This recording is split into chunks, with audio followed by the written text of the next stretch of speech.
Hello everyone, আসসালামু আলাইকুম। আপনাদেরকে একটা জিনিস দেখাই। আসলে ওটাকে আমি নিঃস্বার্থ ভালোবাসা বলবো নাকি মানে ক্ষমতার দাপট বলবো বুঝতে পারতেছি না। এই গাছটা দেখে বুঝতে পারতেছেন ওটা কি গাছ? হয়তো বা বুঝতে পারতেছেন না। উপরটা দেখেও কিন্তু বুঝতে পারা যায় না। মানে মূলত হচ্ছে এটা একটা খেজুর গাছ। আর ওর উপরে পেঁচে আছে, যেটা এটা হয়তো সাধারণত আমরা পরগাছা বলি এটা। মূলত হয়তোবা ওর যখন ক্ষুদ্র ছিল তখন ওর কাছে একটু আশ্রয় চেয়েছিল, তখন খেজুর গাছ হয়তোবা তাকে একটু আশ্রয় দিয়েছিল। কিন্তু বড় হয়ে তার ক্ষমতার এত দাপট হয়ে গেছে, খেজুর গাছ তার অস্তিত্বই কিন্তু হারিয়ে ফেলছে।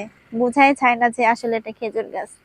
আর বিপরীত চাইতে বলতে পারি যে নিঃস্বার্থ ভালোবাসা।